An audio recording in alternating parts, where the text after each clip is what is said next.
오늘 아침 우리에게 주시는 하나님의 말씀은 누가복음 2장 10절입니다. 누가복음 2장 10절 함께 읽습니다. 천사가 이르되 무서워하지 말라. 보라, 내가 온 백성에게 미칠 큰 기쁨의 좋은 소식을 너희에게 전하노라. 아멘. 사도행전 9장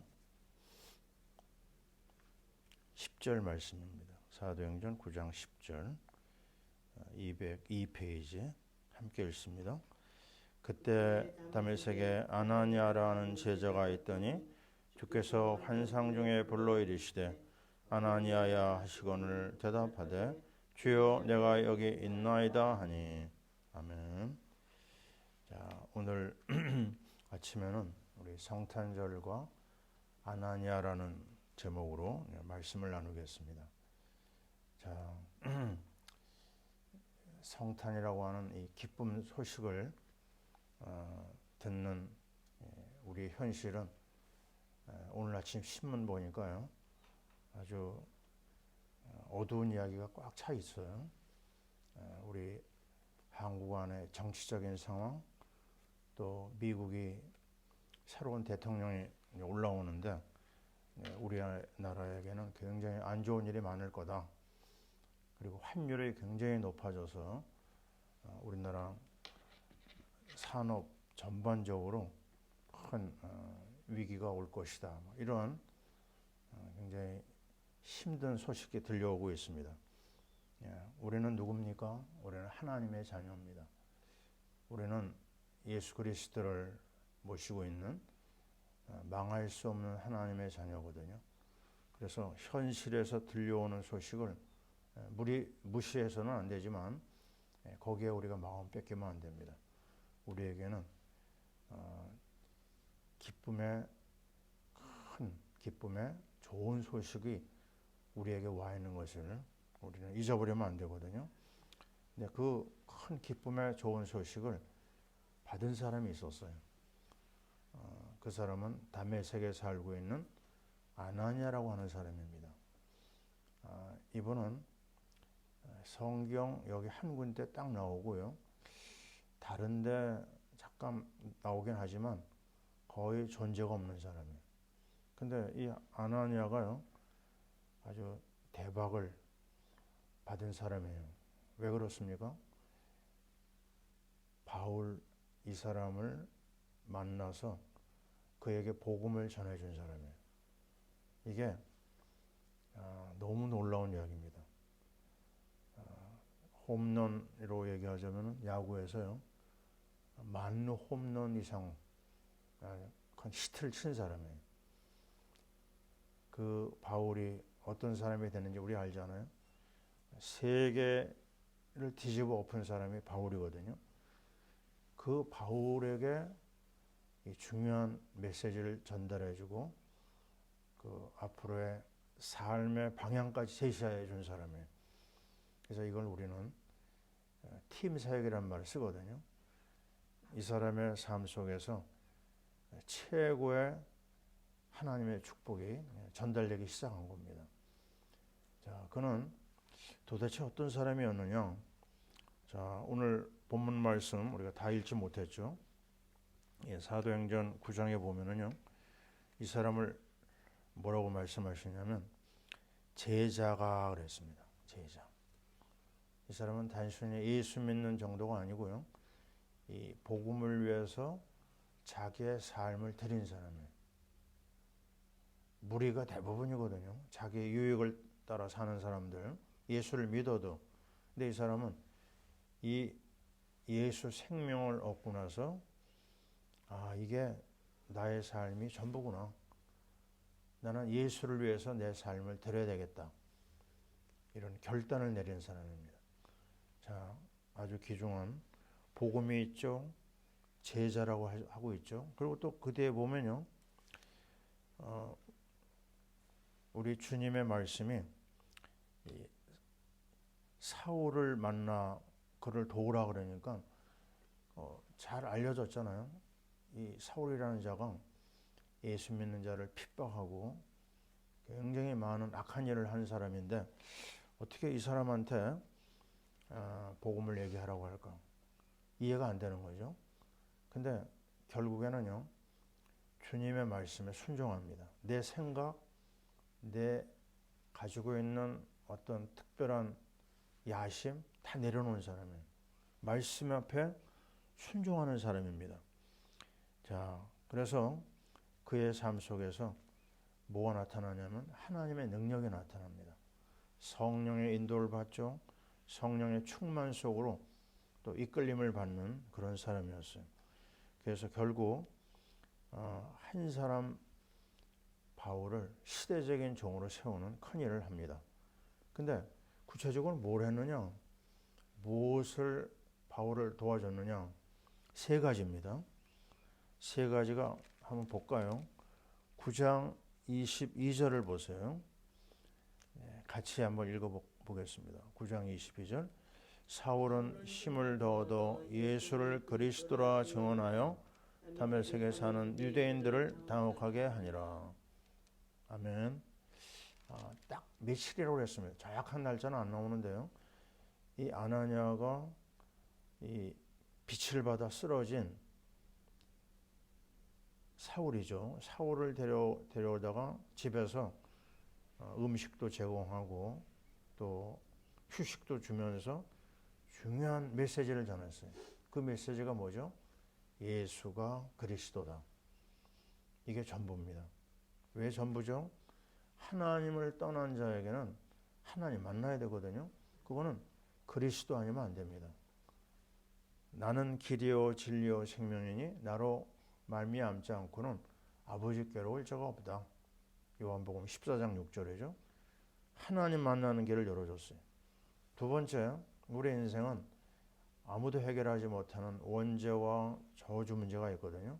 그거를 그리스도 예수 안에 있는 생명의 성령의 법이 죄와 사망의 법에서 구원해 주신 거예요. 해방해 주신 거예요. 그게 제사장 그리스도거든요.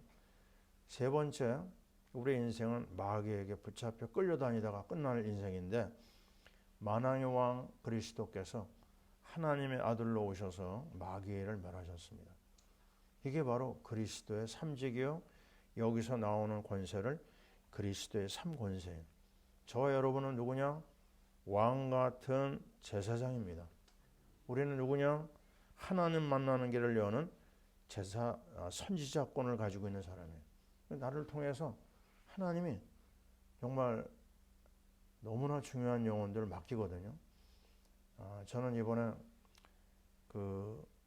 어제도 말씀드렸지만 강원도 원주에서 일어난 일을 가만히 보니까 얼마나 감사한지 몰라요.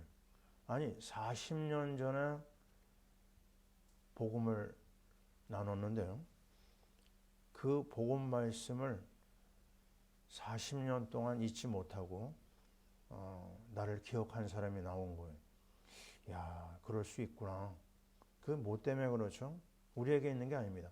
하나님의 말씀에 있어요. 그리스도의 말씀에 사람을 살리고 변화시키는 기가 막힌 일이 있는 겁니다. 우리는 이걸 보면서요. 참 이 복음이라고 하는 게 얼마나 놀라운 것인지 확인할 수가 있거든요. 그 다음에 두 번째 뭐를 바울을 도와줬냐면 9장 15절을 보세요. 사도행전 9장 15절 같이 읽습니다. 주께서 이르시되 가라 이 사람은 내 이름을 이방인과 임금들과 이스라엘 자손들에게 전하기 위하여 택한 나의 그릇이라. 아멘. 바로 하나님 만나는 길을 열어주고요. 바로 미션이 나왔어요. 우리가 자꾸만 놓치는 부분이 그거거든요. 예수 믿고 한 10년 정도 되면 전도하는 게 아니냐. 아닙니다.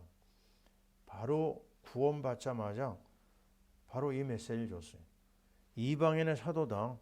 내가 너를 통해서 이방인과 임금들과 이스라엘 자손들에게 복음을 전하기 위하여 택한 나의 그릇이다. 미션입니다. 사람은 밥만 먹고 살다 가는 그런 존재가 아니거든요. 하나님이 이 땅에 나를 보낼 때는 구원의 역사와 더불어 이 구원의 소식을 온 땅에 증거하라고 하는 선교의 미션이 있어요. 누구에게는 주고 누구에게는 안 주는 게 아닙니다. 누구에게나 다 이 미션이 와 있어요. 놀라운 것은 창세기 1장 27절에 하나님 형상을 주시고 바로 28절 하나님 형상이 그리스도잖아요. 고린도후서 4장 4절 말씀. 바로 생육, 번성, 충만, 정복, 지배라고 하는 미션을 주셨어요. 그래서 당연히 우리는 구원받은 우리는 이 생명의 복음을 온 땅에 전하는 미션을 받은 겁니다. 자, 아시는 대로 아브라함이 땅의 모든 족속이 너로 말미암아 복을 받는다 말씀을 받았잖아. 베드로는 뭐죠? 무서워 말라. 이제후로는 내가 사람을 치하리라. 모든 하나님의 사람들이 이 미션을 받은 거죠. 자, 그러면 이 미션이 너무나 엄청난데 세 번째 주신 이 아나니아를 통한 중요한 메시지가 있습니다. 9장 17절을 보세요. 세 번째죠. 같이 읽습니다. 아나니아가 떠나 그 집에 들어가서 그에게 안수하여 이르되 형제 사울아 주 곧 내가 오는 길에서 나타나셨던 예수께서 나를 보내어 너로 다시 보게 하시고 성령으로 충만하게 하신다 하니. 아멘. 성령 충만입니다. 우리가 복음의 결론이 났어요. 그러면 우리의 방향은 당연히 선교의 미션이 있습니다. 7천이라고 하는 엄청난 미션이 우리에게 와 있죠. 근데 그걸 어떻게 이룰 거냐? 우리는 그걸 해낼 힘이 없습니다. 그럴 능력도 없고요. 그래서 나온 게 뭐냐면 갑절의 영감이요 성령 충만입니다. 요셉이 공부를 했습니까? 창세기에 나오는 요셉? 특별한 배경이 있습니까? 없어요. 근데 바로왕이 그에게서 뭘 발견하죠? 창세기 41장 38절. 우리가 어디에서 하나님의 신에 감동된 이런 사람을 얻을 수 있겠느냐? 그가 하나님의 손에 붙잡혀서 성령 충만을 받은 거예요. 바로 바울도 바로 여기서부터 출발한 겁니다. 이방인의 사도의 사명을 감당하려면 성령이 충만하면 안 된다. 오직 성령이 너에게 마시면 너희가 권능을 받고 예루살렘과 온 유대와 사마리아 땅까지 이르러 내 증인이 되리라. 바로 이겁니다. 그래서 오늘도 우리는 이 새벽에 왜 기도하느냐? 성령 충만입니다. 다 뭐 나 하나 밥 먹고 사는 것 때문에 기도한다? 그거는 아니죠. 그런 기복주의를 우리에게 얘기하지 않습니다. 우리는 단 하나, 오직 그리스도, 오직 선교, 오직 성령 충만. 이걸 놓고 우리는 하나님 앞에 기도하고 은혜를 구하는 것입니다. 맞습니다. 제가 그 러시아 현장에서 본 게 그거거든요. 복음의 비밀이 너무 약한 가운데 러시아 땅에 가다 보니까 정말 삶이 무너지고 우리 가정이 무너지고 사역을 제대로 감당하지 못했어요. 그때 하나님께서 저희를 불쌍히 여기시고 이 복음의 비밀 속으로 인도해 주셨습니다. 그때 저희를 도운 사람은 놀랍게도요, 교육자가 아니었어요. 평신도 집사 부부가 저를 만나가지고 저희를 만나서 복음을 나누게 된 겁니다. 다 아는 내용이에요. 근데 그 구슬이 서말이라도 뭐죠? 꿰어야 보배거든요. 그 복음 메시지를 시스템 가지고 딱 얘기해 주는데 그때 막 눈이 열리더라고요. 그때 창세기 3장 15절을 깨닫게 되고 원죄의 비참함을 알게 되고 또 그리스도의 보화가 우리 가운데 나타난 주는 그리스도시요 살아계신 하나님의 아들이라고 하는 이런 가장 기본되는 메시지를 하나님이 깨닫게 하시더라고요. 가장 완벽한 팀 사역이 아니었나. 평생 잊을 수 없는 축복을 받은 것입니다. 정말 이 복음의 메시지가 제대로 전달되지 않았다면 나는 지금 뭐 하고 있을까? 많은 선교사들 중에 한 사람으로 그냥 지나가겠죠. 자, 우리는 놓치면 안 됩니다. 우리 베드로가 남긴 말이 있어요. 베드로가 어떤 말을 남겼죠? 5천 명을 모아놓고 예수님이 떡을 먹였습니다. 떡을 먹은 다음에 그 자리에서 예수님이 복음 메시지를 전하기 시작했어요. 근데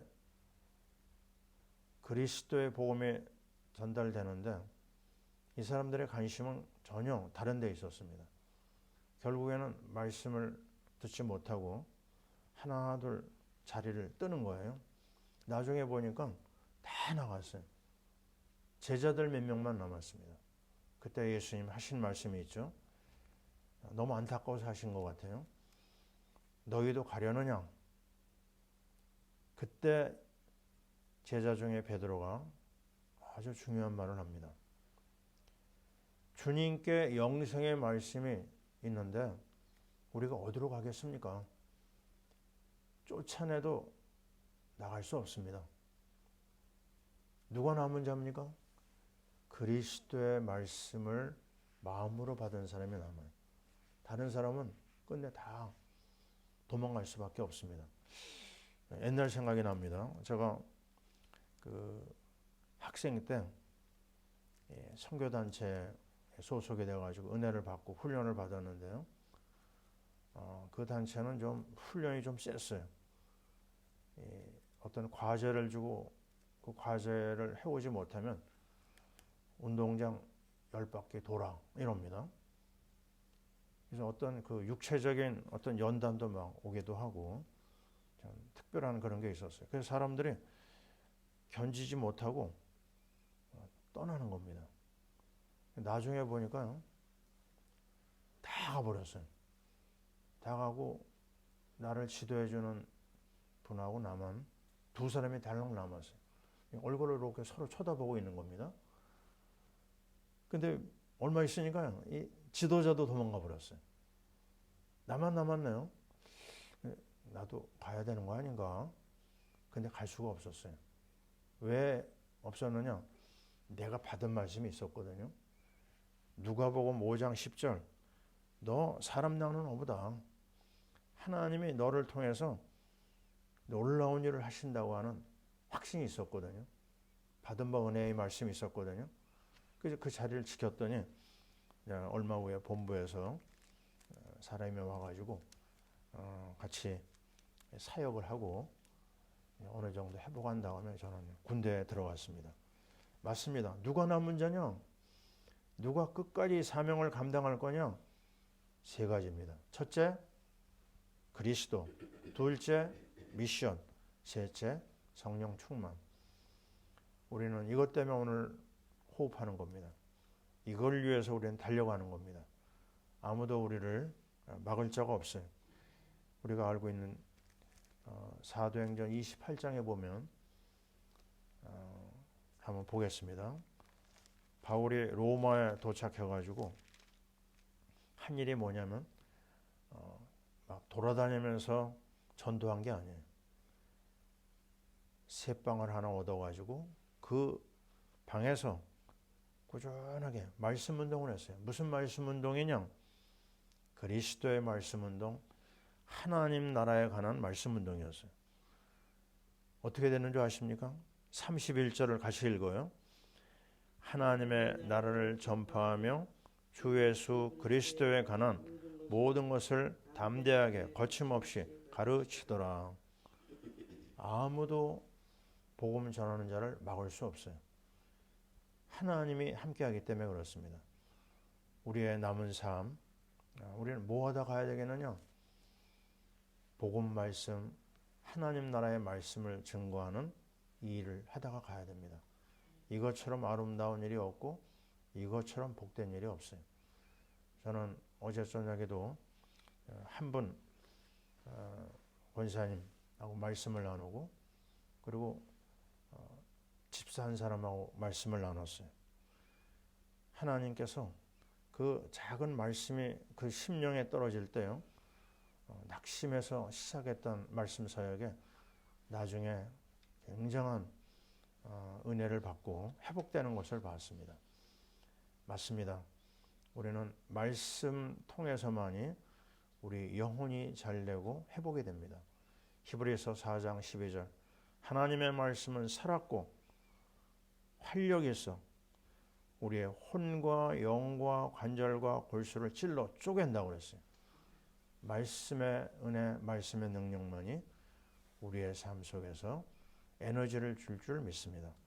오늘 하루 종일 말씀에 사로잡혀 하나님의 은혜를 덧입고 사명을 감당하는 우리 주의 백성들이 다 될 줄 믿습니다. 아멘. 자, 기도하겠습니다. 하나님 고맙고 감사합니다. 많은 사람이 세상을 보고 힘들어하고 자기의 처지를 보고 괴로워하고 있습니다. 이 모든 어둠의 세력의 현장을 오늘도 보면서 이 모든 일을 넘어서고 극복할 수 있는 것은 오로지 복음밖에 없습니다. 오로지 선교의 미션밖에 우리가 해야 될 일이 없습니다. 우리가 이 모든 일을 감당할 수 있는 것은 오직 성령 충만 외에는 없는 줄 믿습니다. 하나님 아버지, 아나니아를 통하여 바울이 변화가 일어나고 그 바울을 통해서 세계를 살리는 역사가 일어났습니다. 하나님, 우리가 많은 일을 못해도 아나니아의 사명을 감당하게 하옵소서. 수많은 하나님의 사람들이 자기를 위해 살다가 하는데 우리는 바울을 찾아 바울을 세우는 일에 우리가 쓰임받게 도와주옵소서. 오늘 하루 종일 주의 은혜 가운데 승리할 줄 믿사오며 정말 선교를 목적으로 시작한 우리 모임이 아름다운 열매를 맺고 선교 일꾼을 무수히 세울 수 있도록 축복하여 주옵소서. 주의 손에 모든 걸 맡깁니다. 이 나라, 이 민족의 모든 위기가 축복으로 바뀌어서 선교 제사장 국가의 사명을 능히 감당하게 도와주옵소서. 이제는 우리 주 예수 그리스도의 크신 은혜와 우리 하나님 아버지의 사랑하심과 성령님의 내주인도 역사 충만함이 주의 말씀 따라 그리스도의 비밀과 오직 선교와 오직 성령 충만을 붙잡고 인도받기로 원하는 주의 모든 권속 위에 그리고 우리 사랑하는 모든 선교사님들 위해 지금부터 영원토록 함께 있을지어다. 아멘.